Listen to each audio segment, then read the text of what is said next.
to have between 8 and 12 people max. Because what we want to have is quality discussions versus some of this large group. So I guess one of the first things, the focus group goal, and I kind of talked about it a little bit. Programs drive meeting attendance drives membership. The goal is to provide the board a clear direction as to why an executive would join, what they want from a meeting presentation, and how do we market to them. This all came out of discussions at the board level relative to our marketing program and what we should do, how we should approach executives and so forth. And there was a strong feeling that before we did anything from a marketing perspective, let's not spin our wheels. Let's know exactly what we're doing, and that would then, and do some basic market research. So our goal is, out of this focus group, one of the reasons why we're videotaping is that we want to make sure we capture in depth the comments, the information that came out of it. Out of the focus group here, then our goal is, the next step is to get an MBA grad that'll take this information, develop a survey, and then survey anywhere between 100 and 200 executives in San Diego. So that at the end of the process, we should have good, solid, quantifiable data to be able to tell us what we need to be doing, where we need to be going, and how we need to be, the content that we should be providing to the executives. So, so we want to talk about key areas of interest, okay? And one of the first things we want to talk about is what attracts an executive to a business membership group in general. What attracts somebody when as executives? I mean, there are 10 different organizations, and we're going to talk about those organizations there are here in San Diego, and the pluses and the negatives about those organizations, and what you like about them, what you don't like about them. We're going to get into that, what's our competition. But in general, what is it, you as an executive, what are you looking for when you go to, or if you are even looking for, considering joining an organization? Anybody want to start? I'm scribing, and I would like to point out that I have the world's worst handwriting, so if you can't read it, let me know. Yes. My perspective is kind of interesting to me because I've been in this group I've been attending this group for 25 years. I still can't hold a candle tomorrow. But I've only for the first 24 of those 25 years, I was in the group as a service provider. And now I'm an industry person, and what's interesting to me is that my perspective has not changed that much in terms of what the most important pieces are. One of the things to me that has always been a hallmark of this group, and one of the reasons that I come every month, is two big pieces. One is the people. Most of the time, I don't give a flying fig Newton where the program is. I come because I like to hang out with this group of people and listen to what they have to say to each other and chat with them and stay in touch with them over the years. And I've built wonderful relationships with this group through that. So it's the relationships that have always been important to me, no matter which side of the table I'm on. And the other piece has been the programs, and it's been the programs because they have pretty much universally been real stories. So they've been real stories of real companies going through real transactions in a manner that is educational. And again, educational no matter which side of the table you're on, whether it's as a service provider or as a business executive. I never thought of doing it that way. I can't believe that worked. Is that what those numbers ought to look like? Whatever. Those have always been probably the two highest value points to me. That and what Marv can do with the menu. And he does an excellent job. Yes, he does. Please, go ahead and eat those. You guys not eat? Were you not eat? No, I'm not sure. Let's try. Alright, ladies, alright. So let me ask you something. Now, you said, you keyed on a point about coming and talking with them, meeting this group of individuals. Now, you've been here for 25 years. Now, Gene, Started in high school. I was going to ask, Gene, how long have you been with the organization now? I came as a guest several times over about a 5-year period, but it's just my first anniversary. Okay, As a member. so there's a little different perspective there. Now, how have you gotten to know more members? It's just by somebody just reaching out, or how? And I guess what I'm looking for, is there a better way for us to go ahead and get people to interact and mix more and become better acquainted with each other? Small example, but it's but it's what worked for me. I specifically already knew 2 of the members of the group, and those 2 members came to me in pretty short order and recruited me to serve on the board. And I ended up on the Board of Trustees for 9 years. And it's working together, whether it's on the board or in small committees, that you get to know each other better, and you build those relationships, and you find out what the mettle of the man is and that sort of thing. I realize you can't do that on a large scale, but it's still a very valuable method, working with people. Correct. I think we could have like a, you know, however you want to call it, a big brother, big sister, or a buddy program, you know, to where, Yeah. you know, Somebody takes somebody around and a new person gets paired with somebody and then, you know, just shadows them for a few meetings and just goes and then the member is responsible for them to introduce them to everyone, because, you know, a lot of that is, people are varying degrees of introvert, extrovert. Not good at and, working in a room. Yeah, Right. exactly. Very helpful. Well, I think, you know, the format that we have, I think provides some of those multiple opportunities. You know, you've got the networking piece at the beginning, and everybody utilizes that time differently. Some people are more skilled at just moving through the room, you know, with, I'm gonna say speed, but, you know, and touching a lot more people. Others may be, you know, like myself, probably spending a little more time, but the dinner table allows that same thing. Right. Right, that opportunity to get better acquainted. I think the answer, at least take a shot at answering your first question. For me, I realized at the time, I was just in my box. I was in the office. I was looking to expand my network and really, you know, my business relationships through that, you know, one from a professional perspective. In a mix, you know, there certainly isn't a lack of service providers. I remember the first meeting, I didn't realize there were that many bakers. Yeah. It feels like a feeding frenzy. Yeah, oh my gosh. But, you know, it's a good mix, but I also get a lot out of the industry people. So I think we do have a lot of time. You get that point where you're in your office and stuck, and you gotta get out and get exposed to different things. Not just in your discipline or just in your industry. So, I mean, certainly financial people, but with marketing and the whole mix. That's what I like about the group at this point. There are other groups, I know you're gonna go through some of those, that are more focused around the discipline side. If I wanna get accounting, there's another group I can go just get the accounting piece, but I think a broader business. So the business stories, like Paulina, I too get a lot out of that. I mean, just to hear, because everybody's story is a little bit different, yet you can usually extract something and go, wow, you know, how do I go apply that? Yeah, and we're going to come back to the one point you made. Because I want to dive deep into that. Is that for those executives that are out there who are in their queue, or in their box, how do we get to them? How do we really, you know, pry them out, get them interested, either get them to a meeting or even communicate with them? One of the things, let me ask you this: has anybody sat at a table? Because we've tried a couple things throughout the last year or so, where somebody has maybe facilitated a discussion at one of the tables. Has anybody been involved in that where one person will take the lead and ask a question, and first of all, everybody will go around, introduce themselves, and then maybe lead a kind of conversation? Has anybody been involved in that? Yes, Tim? So the last 2 meetings, I've actually taken that on as kind of something to do. And the reason mostly is I've used, now that I'm consulting, hard to believe it, I started this in '99, so that's how long I've been with the group. And Marvin is older than I am, right? My lucky. Yeah.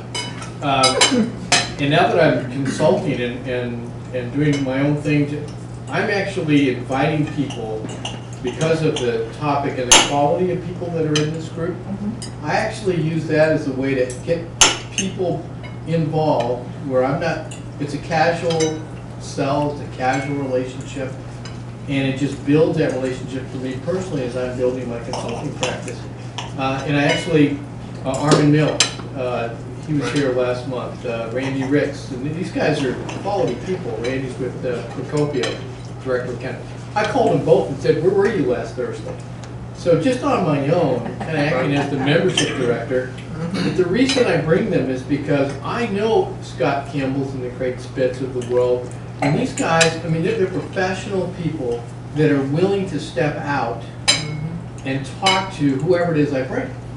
And I pinned them both down the other day, and I said, this is Brenda. She's a friend of, and it's a new banker in town, and I'm sorry, guys, you know, every time I turn around, I'm talking to a CPA, right, or a CFO, but it's welcome a new person who may or may not be able to do business with this group down the road, but why not? And Randy said yesterday he's going to join. I think Armin's going to join, and Wayne Toulour. That's great. So you remember Wayne Toulour, who used to be with Tatum CFO years ago. Wow. That's great. I called him up and said, what are you up to, Wayne? Old customer. Come, you got to hear what's going on. You're right about the topic. They both said, Randy and Armin, you know, the topic just wasn't quite on my hot list, if you will. So it wasn't quite, and typical, right? As much as we all want to do social media, it wasn't quite there.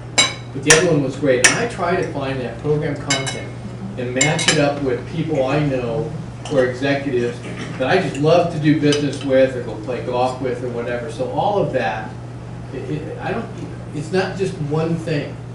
It's a combination. And I would say to the non-industry guys, right? The non-industry is a service provider, because I'm still kind of a service provider, is to teach them how to use this as a way to bring their customers to the table. Okay. It's kind of a strategy, a marketing strategy. So you guys who sell insurance, or, you know, hey, if you brought somebody that you're trying to market to that would enjoy this topic and meet great people, right? It's a blast. I'm having a great time doing that. Okay. Pauline, you were going to say? Yeah, I was just going to say that there's sort of an interesting perspective shift for me. Through the years of being a service provider, I always had the feeling that I was an active participant in the feeding frenzy of service providers going after the industry people who were there. But what's interesting is, to me, is that now that I'm an industry person, I look to the relationships that I've developed in this group to find the service providers that I want for my new venture. Right. And it's through the relationships that I've built over the years that all of a sudden I'm going, damn, I'm glad I was doing that. That's a good thing. Interesting. I would make an observation that it's a big step for an industry person to come to this kind of a meeting, knowing that half the population is somebody who's looking to pitch you. And you need to bring a mindset that says, I'm willing to play the game, which is be open, listen, provide feedback, and also be willing to pick up the phone when the follow-up calls. It doesn't mean that I'm going to make a deal with everybody that I meet, and hopefully the other side understands that. But it's the implication of furthering the educational process of, it's not just the event where you get content and ideas. It's talking to people about, have you thought about this way to approach your insurance, or have you thought about this as a way to organize your bank line of credit, or, you know, whatever the topic is that you end up talking to people about. And that is a bit of a challenge for some executives from the standpoint of knowing that you're coming as a target, that you're going to get hit on, that at some point in time you may have to say gracefully, no, that's not going to work. But yeah, I'm glad you called. Do you guys feel like you're hitting on?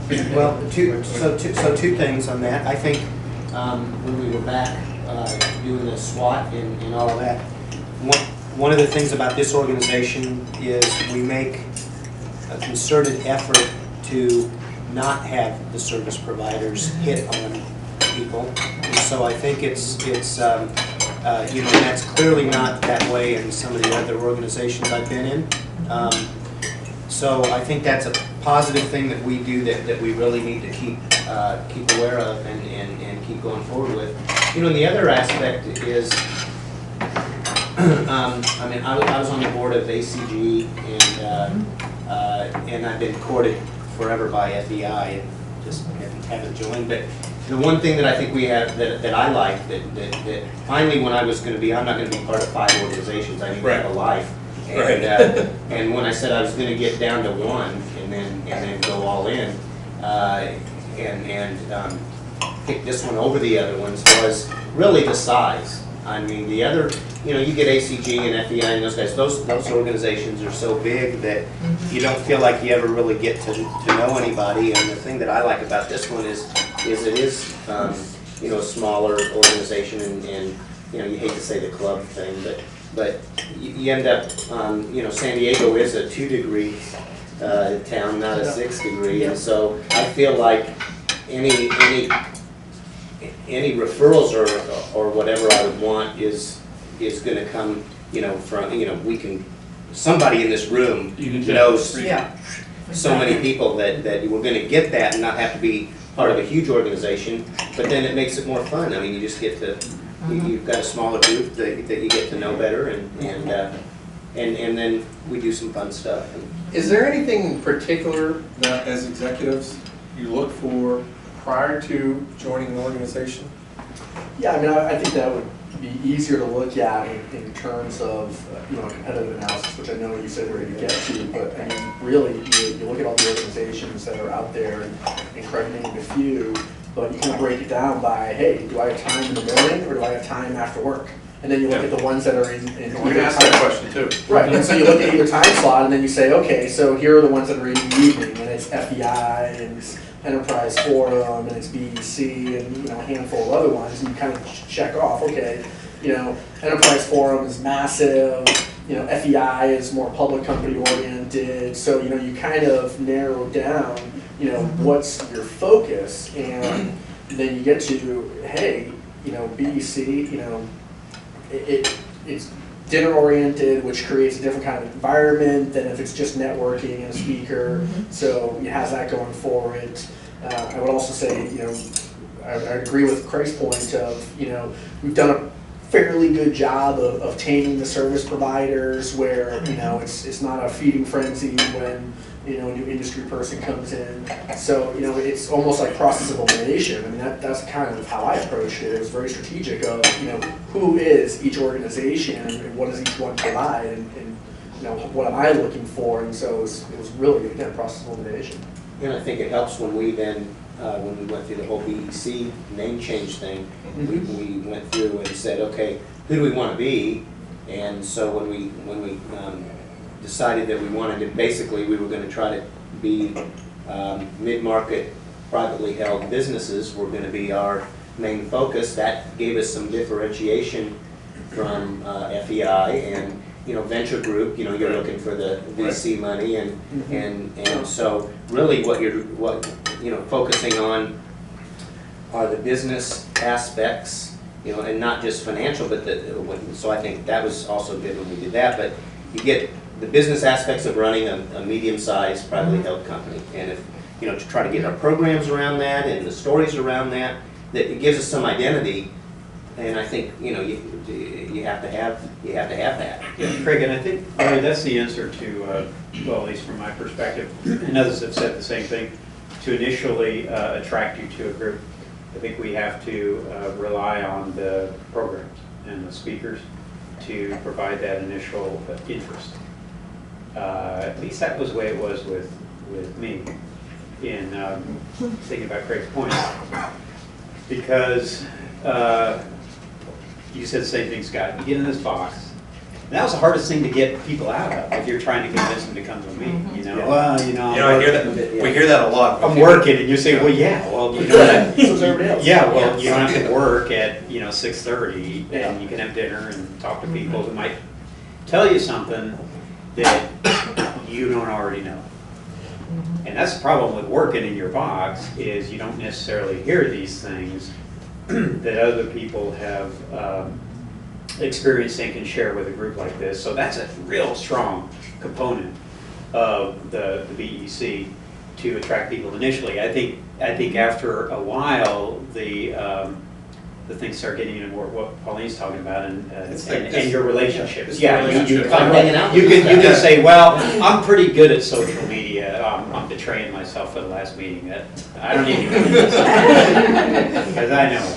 But it's, But you would still want to come Right, because you really value the relationships that you have and those little discussions that you have off into the corner right before you hear the dong dong dong to go into the to dinner.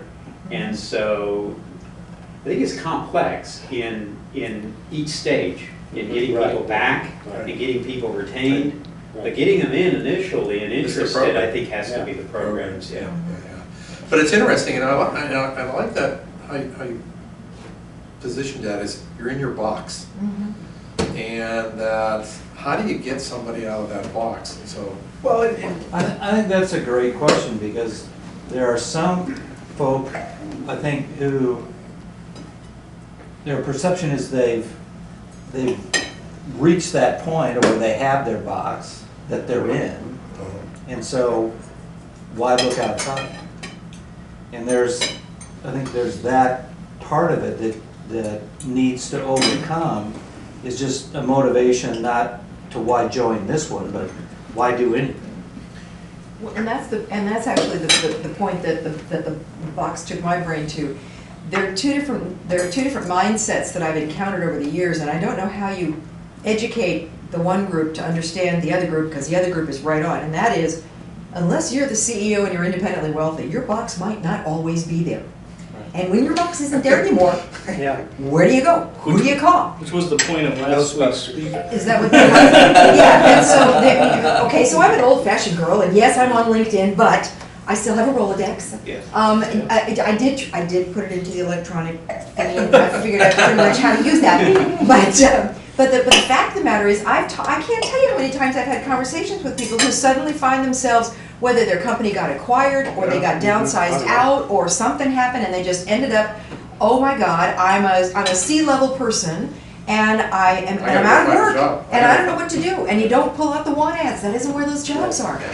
And you start with your network, and if you don't have one, Yeah. and you so start yeah, so building that's a that huge piece. Well, and there may be people that want to and don't know how. You know, and as Jay, previously Jay was involved and pulled a number of people in. Craig may be different. I sense with the beer, you're out mixing with other business, industry people. I don't know other industry people. I right now don't have a format where I'm interacting with other. This is becoming. Yes, but I mean from the standpoint of, invite some of my industry friends. You know service I providers. know service providers. Yeah. I'm gonna show up. How many people, though, do you think are in your situation? I think probably a lot of us. A lot. Yeah. Because Percentage, if you're talking- I think I'm not Yeah. as out there, as much as you think. Well, And so, Yeah, I'm just guessing, The because I know industry that guys, the well, beer, yeah, that maybe you have an opportunity, but, right now, I'm not participating in sporting goods as an example. Those are his competitors. Right, but we all know industry people, so, Right. and at the time, say, hey, if there's an abundance of that, you don't need us to go pull more industry people, right, and to or more service providers. And to your point, we all know a lot of service providers, and I don't wonder, if you talk about, how do we get to meetings, I've had a lot of people come to meetings because when I was a service provider, I invited them. Sure. Yeah. And so I don't wonder if, Yeah. while under the, and, I'm talking as I'm thinking here, but, why wouldn't you guys have a focus group of industry providers, and that gives you an opportunity to hear what their input is, and gives you the opportunity to reinforce, hey, this is the culture that we're trying to create here, and reinforce that, hey, we'll get more industry people to come if you guys are committed to creating a low pressure environment, but then also co-opt them to bring their clients Right. as well, because, Exactly. they're all Yeah. service providers, they all have clients. Right. So it's very easy to, take advantage of their networks. And I think Jay McCabe has probably been the one who's mastered that. I mean, he's had Yeah. whole tables reserved. Oh, yeah, for his- absolutely. his Yeah. clients and his prospects. And so I think there's a huge opportunity for you guys to really, because, you know, I can remember every meeting, there's a base of like 20 service providers that show up every meeting. And there's really only a couple that really take advantage of the organization in terms of bringing clients. So, you know, sit down those 20 service providers and you know, have a focus group meeting with them where you discuss, hey, we appreciate you guys as members and your contributions to the organizations, and you know, what would you guys like to see more, and this is what we'd like to see more, and then talk about how can you help them to bring more of their clients, and that way they can bring clients and they don't have to feel threatened that they're going to get poached by somebody else because it's a low pressure environment for them, but it builds the organization up for the benefit of everyone. And your best marketing team as a service provider are your happy customers and clients, Absolutely. so, you know, logical. You know, at the end of the day, it's all about a personal invite. I've been on the leadership team at our church for our men's ministry, and every year we have a weekend, call it, you know, weekend or retreat or whatever, but we go out and we play golf, we do some fun, but you know, do some other things. But no matter how many bulletins we send out, no matter how many broadcast emails we send out, you know, nothing. It all comes down to personal invite. Absolutely. Yeah. Calling somebody and say, you know, that you know, hey, why don't you hang out with me this weekend? And so it's the same thing. I just met the CFO of Ballast Point this last week for lunch. He's new there, and so he reached out to me to try to. He was like me, doesn't come from the industry, just like I did, and so. You know, we had lunch, and he's going to come next month. You know, but it's a personal invite. You know, that is key. And like you said, that it's easier for the service providers to do that.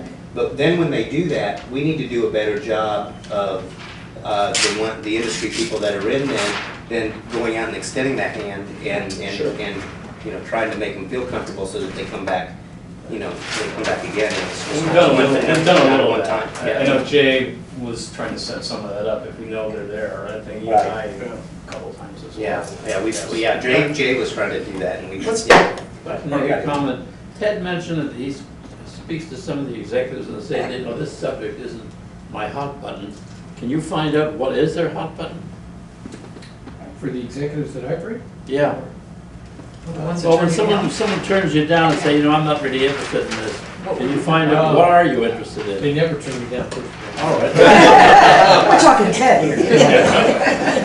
So, For the ones who don't turn you down, Yeah, what's yeah, their yeah. subject matter? So, you know, people like Armin or Randy or Wayne, I've known these guys for a long time. You have long-time relationships. Long-time relationships, and it's, I actually do a thing at Christmas for my customers. And I would tell all the customers in the event area at the dinner with their families, I go, I want you to do business with each other.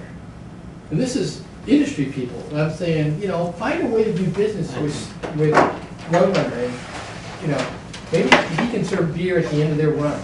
Whatever that is. That's very synergistic. And so I mean, I always try to find creative ways to make sure these guys, Gene, and all these guys who are basically industry people, know there's other people out there that I would recommend that they could do business with. Don't have to do business with me all the time, but hey, so it's a networking thing. Back to your original question when you said, do we do this roundtable thing? And I took it on my own. I did it because I was bringing new people to the table, and I wanted to make sure everybody had a chance to meet that person. And that's, So is that something that is of value then? We should be absolutely. doing that at every meeting. And I will tell you, because of the rush, sometimes we feel rushed. We don't get upset if we didn't get around the whole table. It's almost like we kind of, you know, I just kind of host the table and just. So there should be a host almost at every Well, you table. kind of can't hear all the way across the Yeah. table anyway. Yeah. It's hard, but we've had some fun in doing that, and we just kind of back off if we don't get around the room, and nobody says, hey, it's not a big deal, because you got a show to do, right? You got a person to bring up, you got a speaker. Well, let's move on here. Well, I was just gonna say one last thing, tailing off of, you know, I didn't attend the last meeting, so it sounds like it was around social media. And, you know, around, you know, what am I interested in attending? I'm not super interested in fun stuff. Like, social media to me is like, what, you're gonna tell me about how I need to leverage social media for my business? Like, great. And, you know, advertising, just like functional activities, you know, banking, like that, honestly, I could care less about. Like, if I want to know stuff like that, I'll go to a service provider that I already know and I'll ask them about that. But now, if you want to tell me a story about how, you know, someone came in and turned around the business and positioned it for a transaction, like, that's hot to me. Like, Yeah. that's a story. That's the kind of thing that I'm interested in hearing about, because that's the kind of thing where I'm going to go in and I'm going to take something away from that. I'm going to take something away from it. I want you to hold that thought, because we are going to be nailing down, really drilling down onto that. So, Looking straight, man. okay, so what kind of programs, so we want to talk about what kind of programs, and we're that kind of just segueing into this section here. And I guess the question is that there's really, are you looking to be educated, entertained, or both? Both. Yes. Both. Yeah. And it's just really, I mean, what are the issues that are faced by, because we've already said what this organization, what we want this organization to be, what we want this organization to focus on. It's that privately held companies. So what are the issues that are faced by the privately held companies and the executives that are running them these days? Project management. Project management? Yeah. Growth. Capital formation in a way that doesn't fit the VC cookie cutter. Creative capital development. Incentive compensation. Okay. What was that last one? Capital formation. Thank you. Incentive comp. Incentive comp. And retaining of executives. Okay. What's the new, I mean, what, the program that I think I missed was what's the new healthcare stuff gonna mean specifically to me as an employer? Yeah. And what can I do about that? And how can I get around it? Well, Marvin says. Besides moving out of state, which we're gonna do, but. Marvin suggests moving to Canada. Yeah. We're looking at South Carolina. The format we have, Then how you'll many see people, what outside cost you. how many people attended the healthcare? I really wanted to be there. Yeah. Okay. How did you like that format? Okay. I did not like, You did not like I did it? not like it. Okay. I thought it came off well that the moderator did a good job of keeping things on track and avoiding some of the political things that could have really taken it off track. Right, okay. And I think it's a good way to get an exchange of, you know, thought and sort of different points of view on things. Well, I was on the panel. Oh, that's right. That's right. But I just don't like panels. Was it the panel? You don't like, you just, I mean, you it's don't not, like panel. well, what did you think of it? You know, well, I was apprehensive because I'm sitting up there going, oh, I'm not the healthcare guy, which I guess Yeah. is part of the point. Now, But you're the CFO and you've got. Yeah, and, you know, we started to take a look at this and, you know, we're in a different position. And I realized early on, there were probably some things, the direction that I needed to avoid, you know. Surprisingly, I think it would have been nice to have a broader, longer discussion because, you know, it was very boom, boom, boom, boom, and then it was over. So I don't know that as much came out of that, especially from a business perspective. You know, our situation is different than everybody else in there. And I know there were a couple of questions that started to come up that got cut off. I just heard enough from a couple of people that I was close by to sense that their situation is completely different than ours. Interesting. So, you know, that's a tough topic. I mean, that's a large topic that there's a lot of unknown right now. But that brings up a question. Something, a topic like that needs depth. Is that a topic where if we had, would there be any interest from the standpoint of having like either a half day or a full day type conference where we have multiple speakers, multiple topics, something along that line there? Half day. Half day. Well, we Could tried be that. potential. It didn't work out. People didn't show up. We tried from 3 o'clock on. One of the things which I mentioned to Sarah was the topic was a great topic, but it was such a complex topic that giving 6 minutes to each person didn't cover it for anybody. Yeah, well, that's And the my only point. thing that saved everybody was the moderator because he was very good. Yeah. Yeah. That's my So I point. think if that- you're gonna get a complex topic, I think you get somebody who's gonna spend the whole 20 minutes or whatever we're spending to cover as much as they can, and then the questions can elaborate. A question that I have just from the program side is, Do you guys think that there would be any value in breaking that up and having a series rather than having a That's whole what I was day? thinking. might be. That's what I think. 2 or 3 meetings in a row, so it's the It same might be. amount of time commitment. Right. That's probably a From good the idea. But to what Marvin said, one person. Right, And then yes. they go, they have. And they talk about a specific And topic. it's in Exactly. depth, it's in more depth. Exactly. What I don't like about panels Mhm. is you walk away, Going and it's home, like, yeah. What do they say? What the heck? What did I get out of that? I mean, I'm on a panel next week on craft brewing for ACG, Uh-huh. and I did not want to do the panel format. I offered to do another, Yeah. craft brew thing, industry thing, Yeah. and they wanted a panel, and I'm on it, but, I'm not that excited about it. An 'cause an it's- example of, and I think it was us who did it, an example of a program that was helpful from the business executive's perspective is, we all know that it makes absolutely no logical sense to try to manufacture anything in California. So the program on, where the focus was how to manufacture in Southern California, it was one answer, it was one possible way of doing it. May work for some people, may not work for a lot of other people, but that was the concept. It was a problem we're all dealing with, a very real problem, a very expensive problem, and a potential solution, a potential way to address it. So those kinds of topics, I think, are valuable for executives. Another thought, on those types of topics is maybe change the format of the evening and say, you know what, we're gonna forgo the beginning networking piece, drive in and you have an expert, somebody that, hey, I'm gonna give. Start the meeting at 5:30. Start the meeting at 5:30, and give the background information, and then allow some breakout sessions, or smaller groups of discussion, because I think that would have been valuable. Say, hey, this is what I heard, this is our situation, and then actually have some dialogue amongst the participants, because there wasn't an opportunity for that. So even though, the panel discussion, you had little bits and pieces, it spurred some thought, and you didn't have an opportunity to really resolve any questions. Remember, the networking is very important, early part of the meeting. Well, it is, but I'm not suggesting we do this every meeting. I'm saying, you got one topic, hey, this is a big topic. It's a big topic. We're gonna do this month only, we're changing the format. I mean, healthcare reform, it is such a big topic, I think. I mean, right now, everybody's gonna participate in some fashion. Yeah. so And again, figure it out. you look at the attendance we had at that. Surprised me.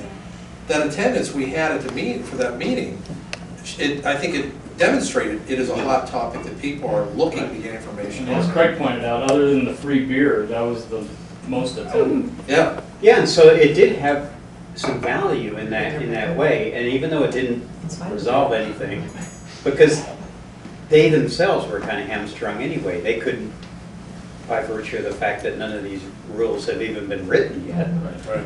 they couldn't provide them. So, but it gave an opportunity to, like all of our meetings, for you to kind of think, yeah, you know what, I haven't even thought about this, and maybe I ought to start planning for 2014. Okay, so my question, I just want to make sure I'm clear on, with regards to that. Yeah. You're right. Wait till after the November 1st. Or procrastination is good. I just want to be clear on, with regards to like the half-day conference, is that something that, yay, nay, Just super tough. it's Yeah, tough, I it's just- tough to get a hold of. Great idea, but I don't think, Okay. it'll fail in the execution. Okay, that's You fine. know what I think, Larry, is that it would end up being the perception of, if it's only BEC and only Mhm. whatever, my $55, then where's the value proposition, where normally when you commit time for a half a day or a full day session, you're thinking, oh yeah, I gotta spend $500, is this really gonna be, Mhm. and deliver back? And I think that'll be part of this, the sense of why people would say, well, I'm not gonna go because, yeah, where am I really gonna end up? So in other words, our value proposition then is providing information pretty much in the evening in short chunks, but meaningful information. Meeting, yeah. Right. Okay. And things that get the gears turning. It's not, Right. I mean, sometimes you would like to be able to resolve something from coming to a meeting like this. But I think the other part of it is just you know, like we're saying, get out of the box and think about something from a different perspective, and take away those things that you get from it in the context of being able to carve out an hour to think about that issue. Sure, sure. And truly to that point, one of the things that I used to say years ago about this group, and you'll remember this, Mark, there was a time when I really, really didn't care what the program was, because I knew that the group of people who were in that room were going to provide an unbelievable Q&A after the speaker. Ben Smith is the guy who comes to mind. We had a core group of people who were fabulous at the Q&A, and you learned at least as much, sometimes more, in that part of the program than you did during the program itself. So I've sensed, maybe it's because I didn't raise kids and whatnot, and so I don't have to be at home and in bed by 8:30. But I sometimes feel like in recent years we've shortened the length of the program and shortened the Q&A when we're grown-ups and we could stay here until 9 and maybe get more out of it. And maybe I'm dead wrong. Maybe there are only a handful of us who are willing to be out that late. Okay. But I think that I almost feel like hamstrung when we have to leave at 8 or 8:15. If we lengthen the program to 9 o'clock, would that be a problem, or 8:30? It may to some, but it may not to others. Yeah, I The mean, I ones who think it's a wanna mixed leave, will bag. leave. Yeah, I think there've been times where it has extended, and that's been Yeah. fine. The people that have felt pressured, get up and leave when they feel they need to. Larry, one thing No about- pressure, I'm leaving. Guy Chad. I noticed. I have another meeting to go to, but, and just as I'm scooting out the door, thank you very much. Doesn't he know that you have to spend a half hour after you eat? Isn't that polite? Yeah. But I would say, just so you know, I don't drink as much as you guys do, so I don't need that extra. So To sober up before you get in your So car. it's an hour networking, get into the program, get out by 8:30. To me, that seems like a reasonable. He said that because he was on camera. Yeah.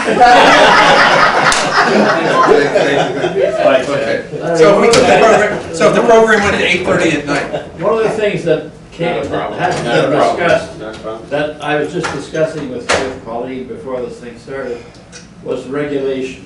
Here she's trying to start a company, Ugh. and it's gonna take 2 years, and you've experienced the same thing, 2 years to get through the regulation. And I think one of the interesting things could be, is somebody who's aware of all the California regulations, what to look forward to, how to bypass it, What to how count to on. deal with it, and how long is it going to take. let me ask you a question relative to things like just human interest stories or regional political stories.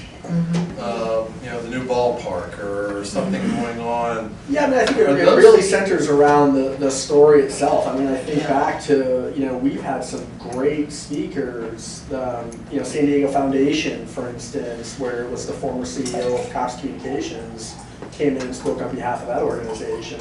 Like, that was really interesting to learn about that organization and what they really do and how broad their scope is and really what are the amount of assets that are under their management. I mean, literally billions of dollars that have been donated to charities that operate under their umbrella. I mean, I was fascinated by that.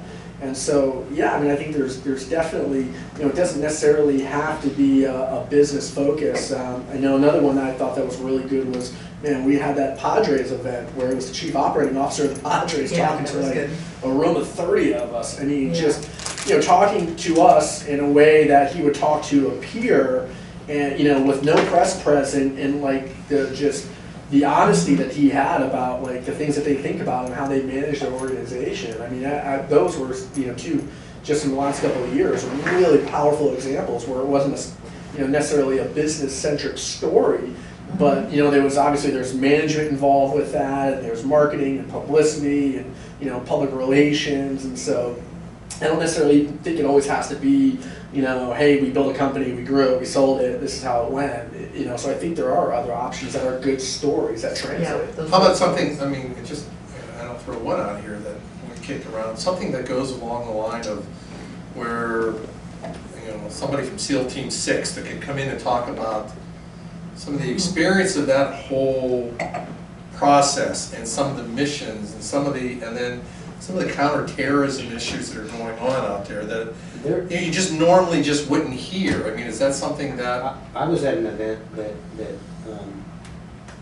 was a retired SEAL, and I could probably find out who it was because he would be a really good speaker for us. But what he did was, I mean, he's running his own business now, but he participated in the leadership. The topic was the leadership, but what he did was, parlayed what they did from the SEAL team and what they learned in the leadership team to business and to what he's doing in business. And that would be huge for us in San Diego, because it's one of the things that I don't know about you guys, but I talk about all the time, is that a tremendous asset that San Diego has is the retired military. Because they come in with skills and experience and leadership, and they often, for the sake of startups, come in with the ability to start with a company for little or no compensation, because they get their pension, which is a huge gift to startup companies. You get fabulous talent and fabulous skills and experience, and they can afford to delay getting their compensation for it. I think that'd be a huge story for us. 2 weeks ago, I was at a bank leadership conference for some of their clients up in Newport, and the main speaker that they had was an ex-Blue Angel that had video clips and things of his experience in the early 90s. Again, it's That's a back to this. twofer. But then he right now what he does is he's a leadership consultant. Yeah. So we parlay that into Exactly. into. I think that's- it was Okay, Go ahead, that was a Larry, home and run. I'll Yeah, that's a make my two. point after. Yeah. Do we have to do this every time? No. Or do we No. have, can we do this just entertain the hell out of You you? know, years ago, what we used to, and I hate to sound like an old timer in this regard, but one of the things we used to do relatively successfully, I'm not an old timer, I'm a young girl, is we used to take the June meeting, the annual meeting, and I won't go back as far as when that used to be a dance, so everybody could invite the wives, but fast forward a little bit from there. We used to try to put some intentional sort of entertainment spin on that meeting so that it was a more attractive meeting to bring your spouse of whatever gender. And so it was maybe PC? yeah, well, it was maybe the two, but weighted a little bit more on the entertainment side than the education side. But there's room for both. They don't all have to be both. They don't all have to be one or the other. Right. A good mix gets it done. Okay. Listen, we used to have the June meetings where it was black tie. Yeah, black So tie we and a come- dance. We've come down a hell of a long way. Well, some of you have stopped wearing ties. Yeah. And I see I don't wear that. ties anymore. I'm trying to remember my point, except. Sorry. No, it's, I think it has to do with the quality of the speaker. It can be both education and entertainment at the same time, but it has to be the leader. The Yeah. leader who's telling the story. Yeah. And that can be a nonprofit, or it can be someone who's led a SEAL team, as long as, they don't swear us to secrecy and They have to kill us if we. kill us. Yeah. But the point is that that's where you get out of your box. Yeah. Is if you see like, I can point to my friend here, Craig. He probably never imagined that he'd be in charge of all this hospitality stuff. And not that the BEC necessarily provided that, but there's an opportunity in everyone's job to expand it wildly, especially finance people, because they're exposed to all this stuff. And if you get that little kernel of an idea or something like that, you can remember that. I heard this story from someone, whether it was a leadership thing or whatever, that can take you to that different tangent to go on. So I think that's the thing that we have to emphasize with our programs. I think the technical part of it is only good when it's really complex stuff that none of us understand, like the healthcare reform, and we can devote that in depth, to And it's figure that stuff out. universally applicable. Yeah, Yeah. but if you're hearing necessarily, and I don't mean this to sound in a bad way, but if you're kind of hearing a spin on a service provider stuff Mm-hmm. that you would have heard 30 minutes ago in the cocktail hour, Exactly. then, it's not so interesting. Yeah. But what's interesting is something that's way different from all of that other stuff, the networking and. Can I ask a question? Is that what last month seemed like? Did it appear like it was a service provider? Well, and I say that carefully because I didn't even go. Oh, And I didn't go. Okay. And I didn't go because of the thing, I didn't go because I couldn't register and Marty told me I was too late. Did anybody else attend? Well, Did any- Yeah, I But, did, quite frankly, and I thought the guy was bouncing all over the place. Okay. No, Frankly, and I didn't like the way he came dressed. I mean, he's Oh, on networking and he comes dressed like a bum. Yeah. With the long hair, he's 1960s homeless guys up in Haight-Ashbury. He didn't impress me. But we've had other stuff that I swear to God, I didn't understand a We're single beyond word that. of what he said, like that guy who talked about pipes and whatever financing thing is. I sat there for 30 minutes and it just went, did not and I think that's okay. We're gonna have meetings like that. Let me ask you this, and because then I want to move on to the next topic. Topics like culture, and leadership, and those type of things. Historically, we've had great turnouts when we've had Those are good. Oh, yeah. those those are- general. yeah, those We are had good. Jack Campbell from Jeff. Campbell from Burger Burger King. King. Sorry, Right. Burger King. Well, he's We an had- CSU guy. Yeah, we had about 90 people at that one also. Yeah. We had a packed house at those. So those kind of programs are also good things. Totally. Also, Yes. race track guys. Who was, it was a Yeah. couple of years ago, the engineering firm. I was thinking, oh my gosh, this is, I know who you're talking about. Oh, yeah, was And, it, he talked about the strategic change that he got his yeah, organization. he's an engineer, he was suddenly thrown in charge of rolling up, and I thought that was a great meeting as well, because you thought, oh gosh, an engineering firm, and it was around how does he assimilate all of these different unique environments in these different engineering firms that his firm was acquiring and rolling up.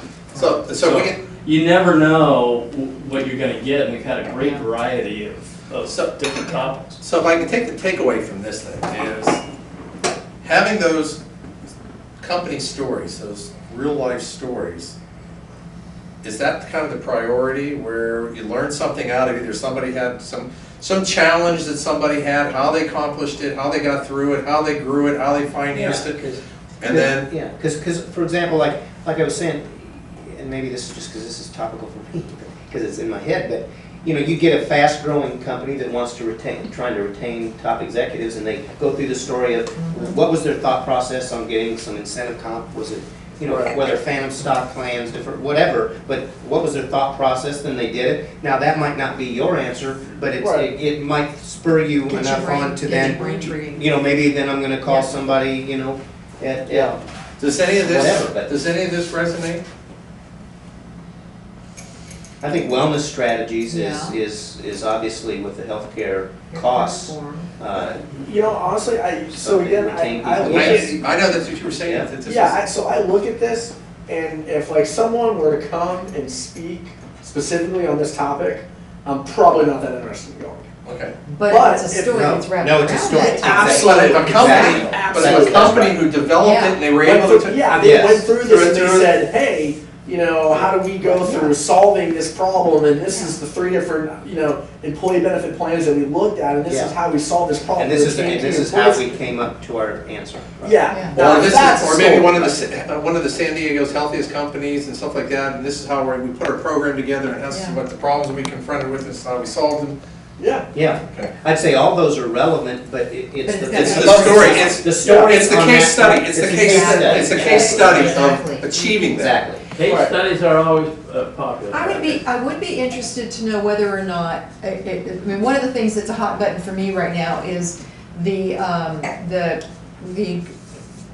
amazingly misnamed Jobs Act that has a couple of things coming out of it that haven't been implemented quite yet, that are real hot buttons for me, which is the ability to finally do some solicitation and advertising and raising capital as long as you're only talking to accredited investors. And there are a couple of pieces related to that. Not crowdsourcing to raise $100 from somebody, but to raise $25, $50, $100,000 from an accredited investor by being able to put out an email, for crying out loud. Some basic advertising. You can't do that right now, but with the new act, when the regs are implemented, you will. I think some dialogue around, and again, it goes back to the capital formation issue. Some conversation around how to implement something like that and do it and stay within the rules, for me, is a hot button, but it might be horribly dry if it isn't done right. Yeah. Okay. Anything else on this before we move on to the next section? I just have one question. So what I've gotten from this is definitely the case study of the stories of all these examples. Does the business stature of the speaker drive attendance? I mean, do you think if we have the COO of the Padres, is that going to bring more people? Does it have to be the CEO? It doesn't have to be the CEO because Qualcomm has fabulous stories, but Irwin Jacobs is deathly dull as a speaker. He's a terrible speaker. So, Brilliant God was terrible. Yeah. So there is a combination there. There's no hard and fast rule. It's got to be an engaging speaker with credibility. Got it. Yeah, I mean, the stature of the organization obviously helps, so I think it's, if you've got the right executive from the organization that can speak, that's more important than it having to be the CEO. But I think the flip side is, how many of us know other middle market companies that are gonna have somebody of stature that when there's a brand recognition, that's gonna draw people. So I think it's topical, and then hopefully someone that has a good delivery. Yeah. Is there anything that you guys don't want to hear? I think we've kind of covered it by flushing this out, but I just want to make sure. I don't want to hear about how to have a good relationship with my banker. I think I can figure that out. You can figure that out. Depends on the banker. Anything else? Okay, we'll move on to that one. Okay. Gap updates. We got an alternative, we have alternative organizations. There are literally 10 competing organizations that we're going up against. So what I wanted to do with this portion of the group is I want to talk about what other meetings do you guys attend, first of all, and I want to kind of go around the room individually. What do you attend? What are the positive aspects of each one of these groups? If there's anything on here we didn't put on the list, we can add to it. What are the negative, or what do you think that's the downside of that organization? What's their overall value? Who wants to go first? Yeah, I'll go first. I mean, I'm pretty familiar with most of the organizations. ACG, I would say, the positives of it is, it's very specific, it's transactionally focused. The negative of it is it was way too industry provider centric for my tastes. And the overall value is if within a 2-year range of doing a transaction, there's a lot of value of going to there and immersing yourself in the organization. Biocom I've never attended, and at least I don't know the positives, but the negatives of it is it's too focused. Like, I'm not a bio guy, so I'm not going to attend. Right. I've actually never been to FANG Connect. Connect does a lot of great workshops, and I've attended a bunch of those. But God, they have a meeting literally every day on a different topic. It's more kind of bio and small tech focused, but they do have a lot of business workshops that are valuable. Corporate Directors Forum, again, it's focused specifically on the aspect of being a corporate director. Tech Coast Angels, I have some friends in the organization. I haven't gotten involved just because they're a little older, kind of stoogey to me. MIT Enterprise Forum, I was on the board there. Large organization, interesting. They do a case study format with a panel presentation, so it's a little bit different, but it's not a dinner, so the environment isn't as intimate as ours. CFO Roundtable, there's some value. I know some people that are involved in that. That's almost too CPA, CFO focused for me. ComNexus, too focused on the communications industry. YPO, quite frankly, I'm not in a place where I want to invest $20,000 into being in an organization right now. Okay. Scott? ACG I've attended on occasion. I mean, I really, we're not looking for transaction, so we know where we are. So, spending more of my own educational opportunity here and there, pick and choose meetings. CFO Roundtable, I'm a member of. I'm not there as frequently as I'd probably like to be. Topic makes There's it. our topical. Yeah, There's our gap updates. right. Yes, so there's, we pick up the technical side, and then other times, a great topic, I'd like to get there.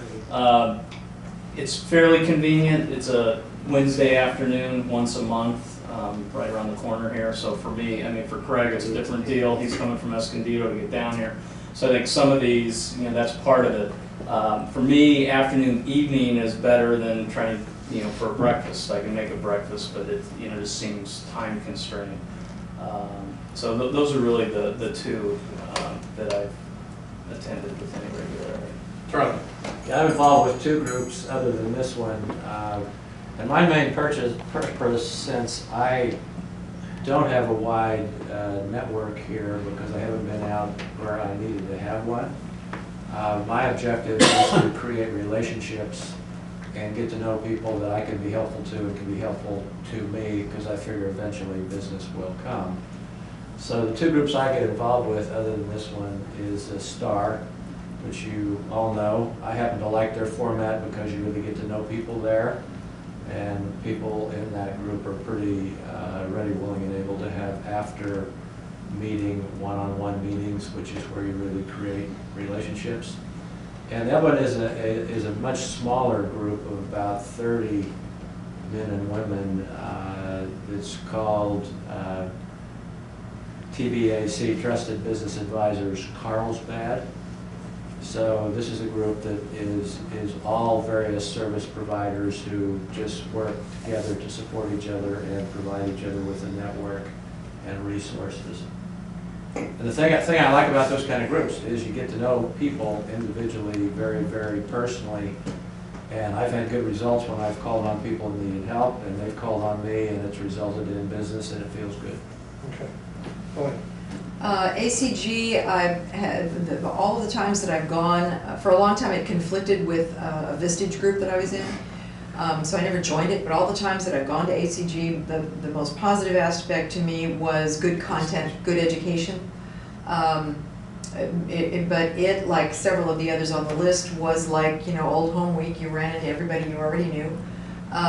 Negative aspects, big group, a little more difficult to network. I'm not sure really particularly why. Overall value, content. Biocom never let me join, so I said, heck with you guys. So I guess I wasn't the right bio person. Not familiar with FANG. Connect, years ago when it was UCSD Connect, I was very active as like a panelist and that sort of thing, and now I find myself again on the other side of the table. We were invited to participate in a yada yada, we participated, we were a winner, and now we're in their stable of portfolio companies, which is kind of cool. Mm-hmm. But as you say, it's like they got a program every 20 minutes, and I really kind of want to make a separate mailbox in my email for them. It gets a little overwhelming, and it's not really an environment where you get to meet people because of that. For that very reason, you don't build relationships there. Corporate Directors Forum. I am a member, have been for years. I go, I enjoy it. Mostly I go for content. Again, it's the same group of people. So when I go, I probably know, a third to a half of the people in the room, but it's huge. And it's at an hour of the day, 9 times out of 10, that I'm not really awake yet. So I go, have my cup of coffee, stand in the corner, find a seat, listen to the program, and leave before everybody else does, because you can't get out of the parking garage.